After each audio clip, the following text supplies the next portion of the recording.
And today I'm going to be giving you guys a live update talking about my experience so far living in the UK. Let's talk about working in the UK and how it is affecting my life. You have to be prepared for the worst. The third time it happened to me, guys, I literally cried. I won't even lie. This is me. I'm so small. Like, can't you make a space for one person that is about?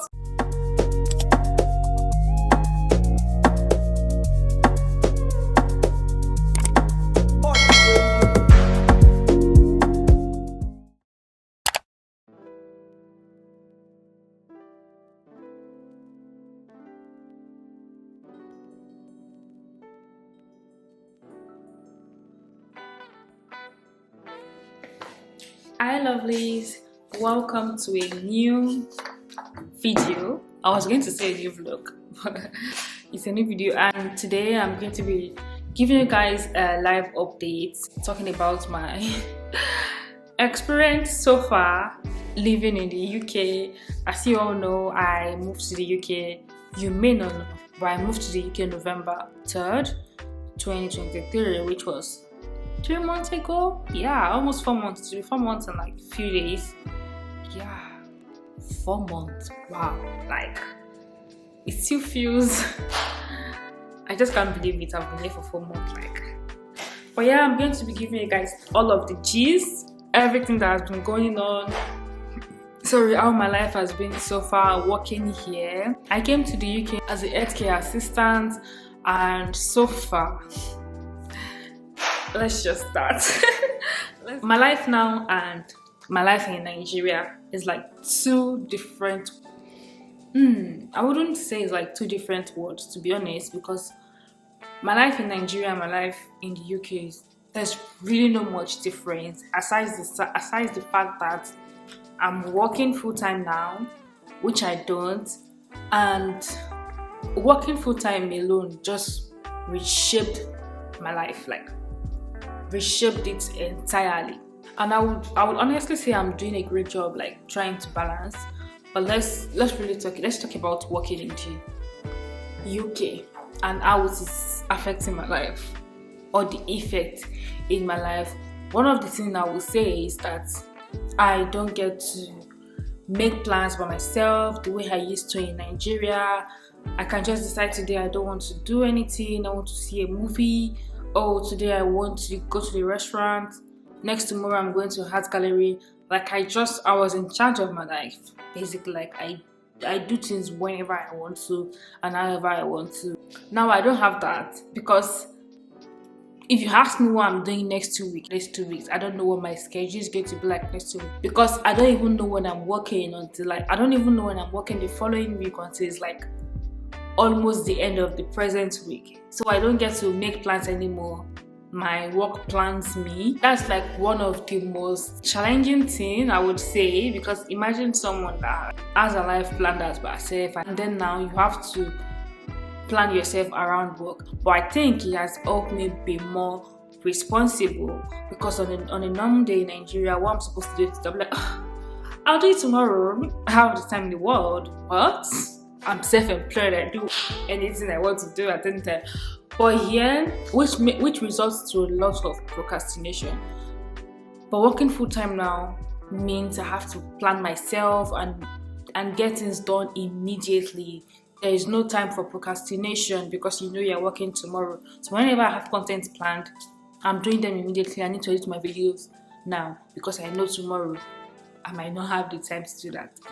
So working full-time has really like made me more responsible, I would really say. I would say I kind of miss the days I used to decide what I want to do for myself. But honestly, again, I would say I'm enjoying having my life planned out for me, because it has made me more responsible.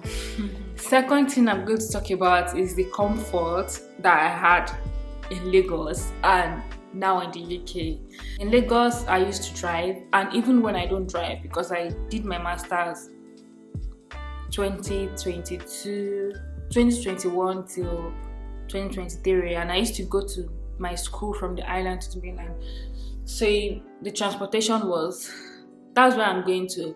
But in the UK now, You know, in Nigeria, when you are in a bus stop, there are like 5 buses going to the same place. Like at that time, you can even decide, I don't want to take this one. This is the one I want to go with. No, your car is looking, your bus is looking to me. I'm not entering you. This is the one I want to enter.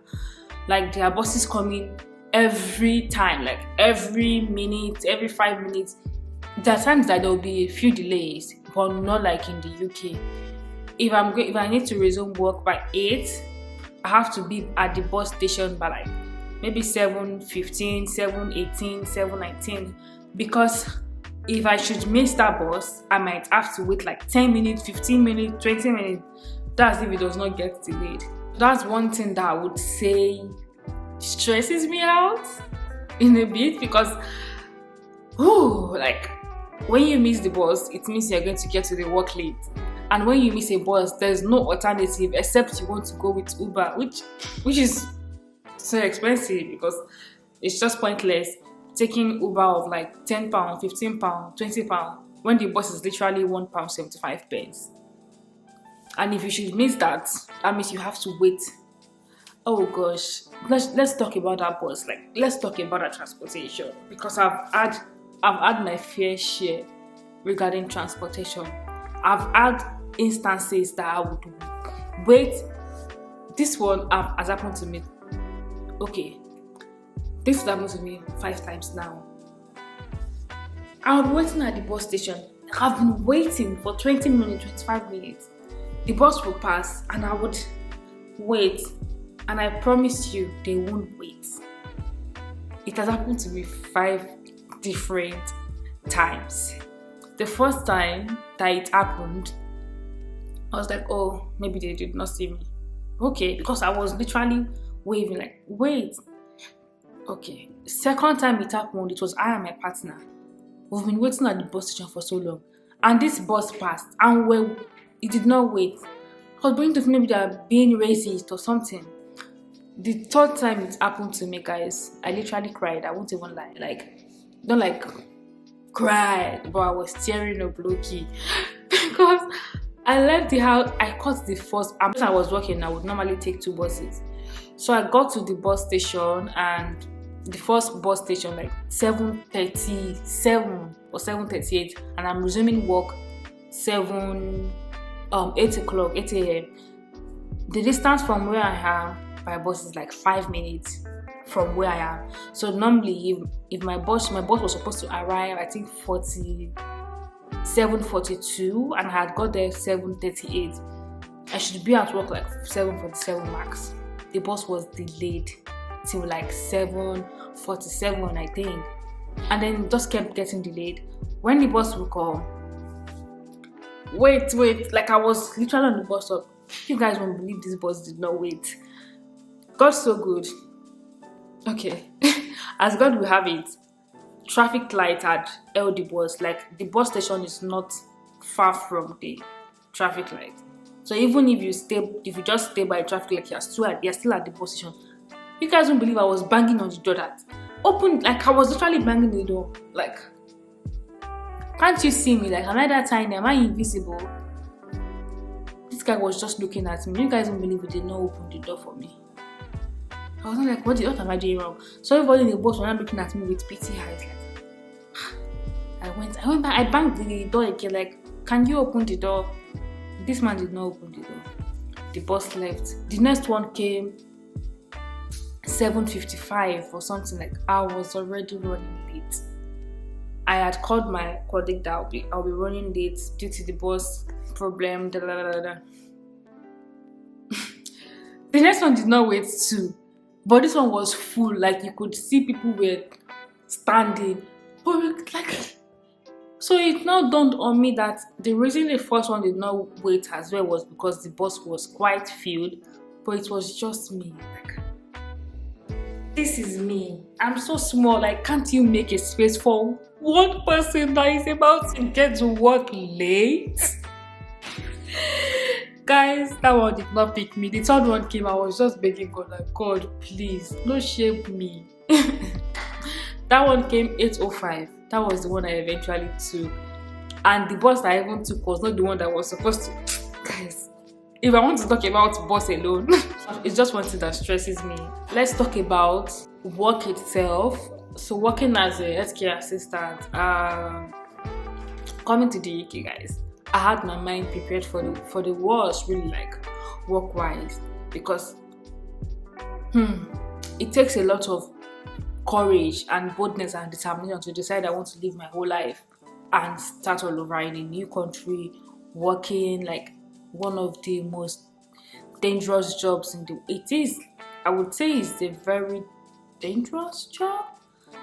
Like working in healthcare is quite, risky, yes. So you have to be very, very careful. You have to know what you're doing. You have to pay attention. Like you need to be focused. So deciding I want to live my whole life and come and do that, yeah, you must imagine the way I prepared my mind for this. So I was I was well prepared coming to the UK, like about anything, even the weather.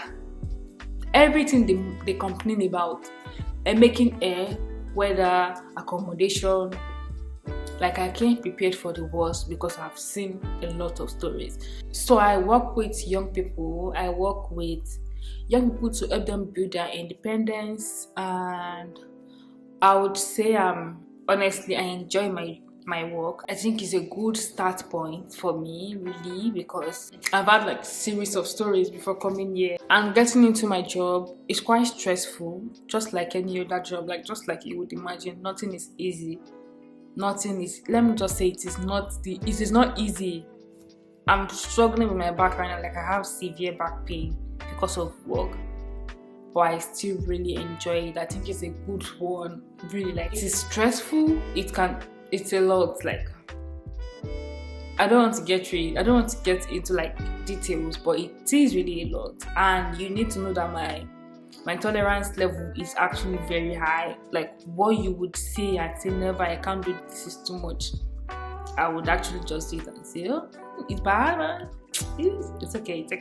So that's just it. It's not like the most easiest job.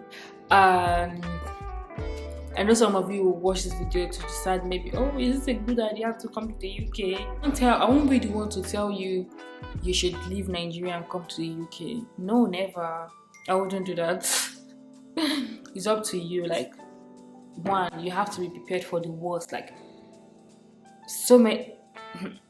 you have to prepare for the worst, really.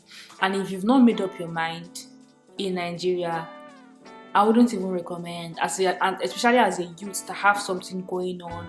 You have like a good paying job, you are living comfortably, you have a roof over your head, you have your own car, you are good, you are making quite an amount of money monthly, even though it's not like,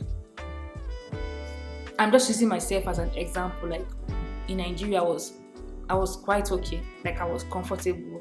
I could pay my rent, fuel, car, eat, still have savings. Like, but I just decided I wanted more. I wanted to just, yeah. So, but if you are not prepared for that, UK is not easy, really. Like, it is not easy if you are not like prepared for the worst. Don't even embark on it. Just enjoy the soft life you have in Nigeria. But if you are thinking of soft life, UK and soft does not go together. Especially if you are moving as a student or for work. Don't expect anything like a soft life. It's not soft.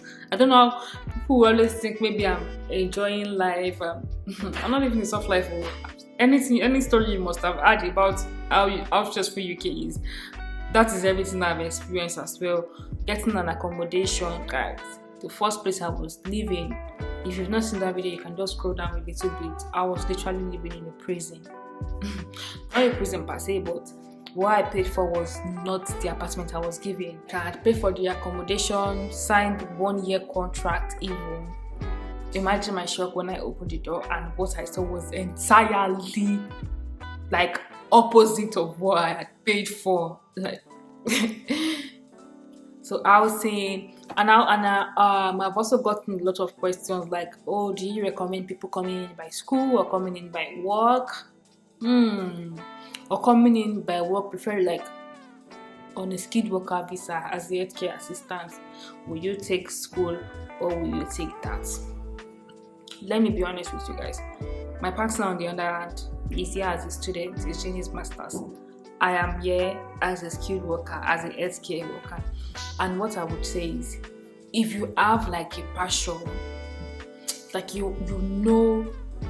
my future goal is to be a business analyst, my future goal is to like build a career in this, build a career in that, I would say you go for school. But then you have something going on for yourself, like you are self-employed already, you are trying, you are making something, you're a freelancer, all of that. I would say you take the skilled worker route, because coming in as a student is very, very challenging. I have had stories that will literally bring you to tears, and most of them eventually go from this to this because they don't eventually like get the kind of job they are looking for that will sponsor them. Coming in as a student, it's a lot, but if you have a career path you want to choose, you want to chase anywhere from the world, not just really in the UK, you can finish your school in the UK and decide to go to Canada or go to USA. You can do this. But if you already have something going on, like you just want to start working, start making money immediately, I would say you pick this, because for this, you're going to school, you have to start looking for a job. It's not easy to get a job. When my partner got here, it took him like 5 months. Yeah, before he could get a job. Like, just imagine 5 months, you have to pay rent, feed yourself, transport. From which money? Now that pounds is 2,000 naira. But with this, as soon as you get here, you're going into your job immediately. You're getting paid from the following month. The only thing you have to just like get money for is your first rent, transportation till you get paid, then your food feeding for that whole month. After that, you're getting paid immediately. But for this, I've seen people stay for 1 year, 8 months without getting any job, and then they have to like just struggle to survive. So yeah, but so far so good. I'm honestly grateful to God to get this opportunity. I mean, to be here. When I sit sometimes, and I don't think I've ever had, all thanks to God really, but I don't think I've ever had any time I would say, oh, I regret doing this. Like for the past almost 4 months I've spent here, I haven't had any time that I doubted that I shouldn't have taken this decision, I shouldn't have done this, I shouldn't have done that. I'm just very grateful to God that I did. And like I've said earlier, if you're not prepared for the worst, don't even try it. There's no soft life. Not soft life and UK does not go hand in hand, except you have plenty money. But yeah, that's just it. That's just my experience so far. It has not been the greatest, but then I'm doing it by the grace of God, and I'm trying. There are still so many things I'm struggling with, but then it's one step at a time. And then like working here, it has given me stability that I did not have in Nigeria. Like this month, you might be making so much money. The next one, you don't even know where the next income is coming from. But working now, yeah, I know that every month my salary is coming in. I know where my rent money is coming from. I know where my feeding money. And then it has not stopped me from pursuing my content creation career. I'm still able to film. I post more consistently now that I'm working full time than I used to when I was not working in Nigeria. So you can already imagine how responsible it has made me. I cook my meal by myself now, breakfast, dinner, lunch, brunch, everything. I've just been so responsible. Like I feel like an adult.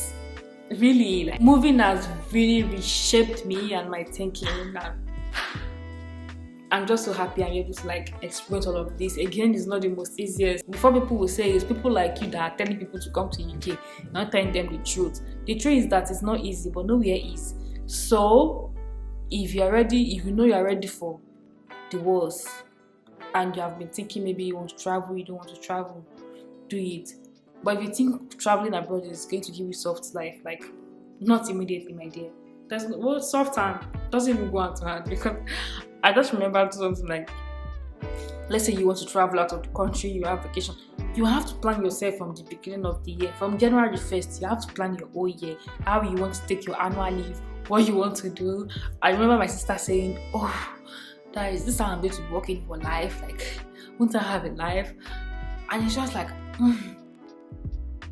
I can't decide I want to travel next month. I have to plan myself from the beginning of the month when I'm taking my annual leave. I have to spread it. So like, it's a lot when you think about it. Really, it's a lot. But then again, that is just what the Western world is.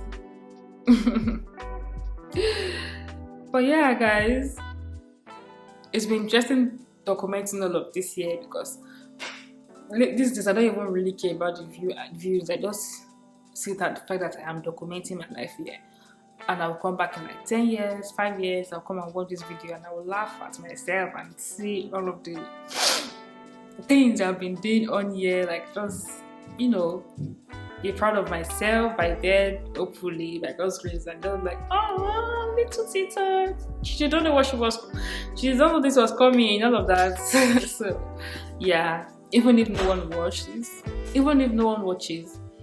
I'll still come here in 2 years time, 3 years, 4 years, 5 years, and come and watch myself. It's just me documenting myself, my life, my future self. So yeah, I think I'm going to stop here. But then again, if you come across the video and then you watch it, you have any other question, feel free to leave a comment or just send me a DM on Instagram, and I'll see you in my next one. Bye.